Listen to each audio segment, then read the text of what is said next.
Assalamualaikum warahmatullahi wabarakatuh. Perkenalkan, nama saya Nabila Aulia Rahma dengan NPM 21043010320. Di video kali ini saya akan menjelaskan 12 prinsip-prinsip komunikasi menurut Deddy Mulyana. Nah, sebelumnya apa sih prinsip-prinsip komunikasi itu? Jadi, prinsip-prinsip komunikasi itu seperti halnya fungsi dan definisi komunikasi yang mempunyai uraian yang beragam sesuai dengan konsep yang dikembangkan oleh masing-masing pakar. Oke, langsung aja kita masuk ke prinsip komunikasi yang pertama, yaitu komunikasi adalah suatu proses simbolik, yang artinya lambang atau simbol menjadi salah satu kebutuhan pokok manusia, di mana lambang-lambang tersebut diberi makna dan disepakati oleh bersama. Nah, contohnya kalau kalian lagi di jalan raya, di situ kan kalian bakal banyak nemuin simbol-simbol seperti dilarang parkir, dilarang berhenti, atau juga bisa kalian menemukan lambang toilet cowok dan toilet cewek gitu.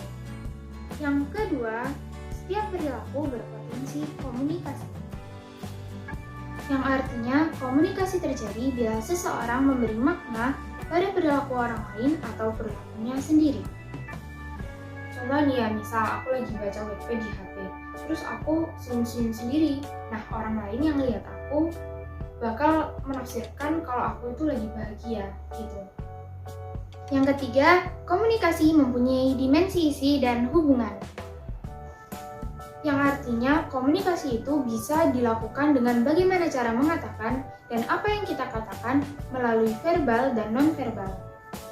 Contoh nih, temen aku bilang kayak gini ke aku, pelajaran gitu aja kok kamu gak bisa sih.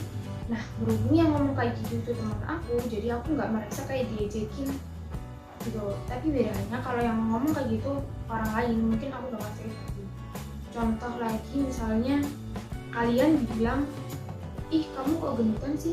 Nah, berhubung di situ yang ngomong teman dekat kamu sendiri, jadi kamu nggak ngerasa kayak di body shaming. Tapi beda halnya kalau yang ngomong orang lain, mungkin kalian bakal sakit hati.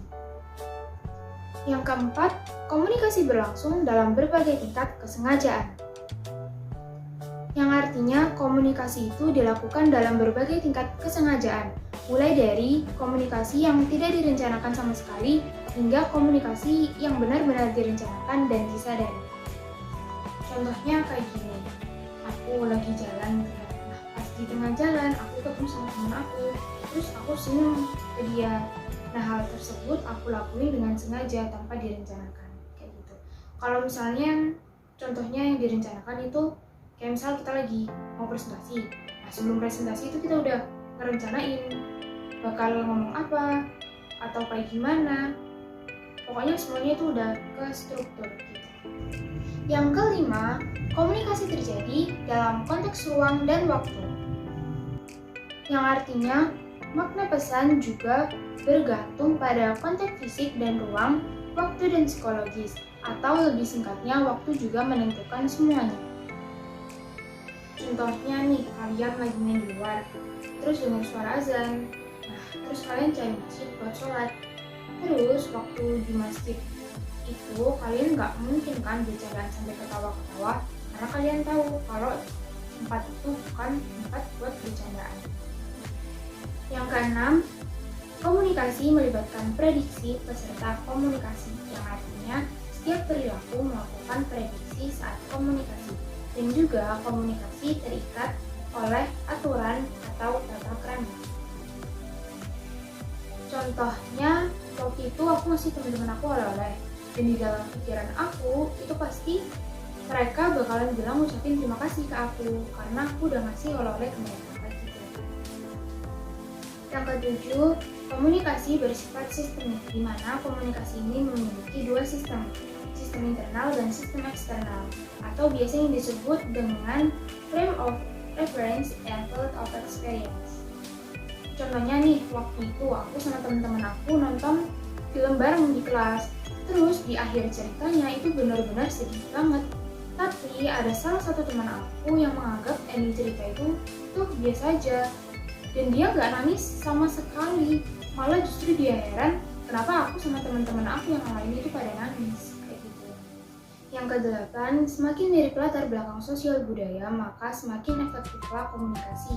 Yang artinya, kesamaan dalam hal-hal tertentu, misalnya agama, suku, bahasa, tingkat pendidikan, atau tingkat ekonomi, yang akan mendorong orang-orang untuk saling tertarik pada gilirannya.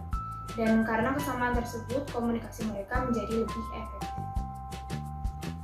Contohnya, misal orang Jawa sama-sama ngomong pakai bahasa Jawa, jadi kesannya itu lebih efektif ketimbang orang Jawa ngomong sama orang yang pakai bahasa Sunda. Jadi nggak nyambung gitu. Atau kesannya pesan yang disampaikan itu nggak efektif.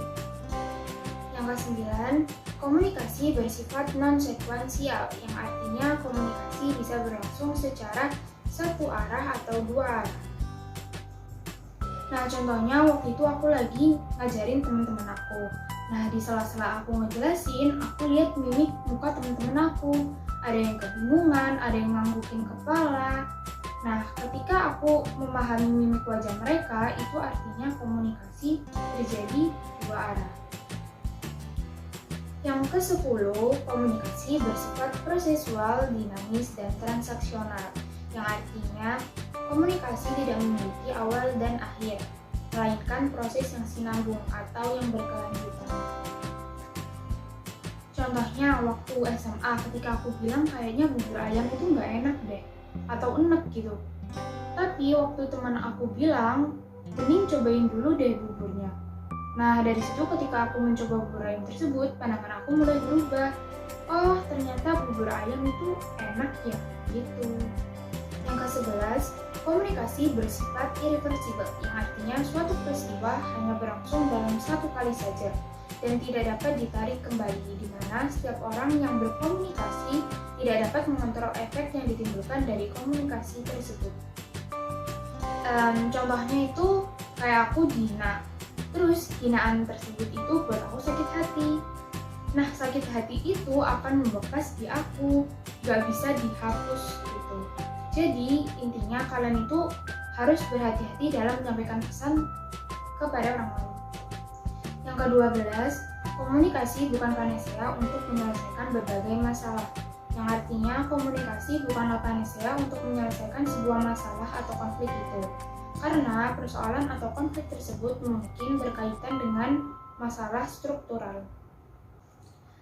Contohnya kayak konflik antar etnis.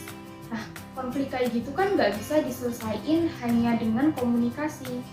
Pastikan tiap-tiap orang itu harus memiliki rasa menghormati antar etnis juga, agar permasalahannya itu bisa selesai kayak gitu.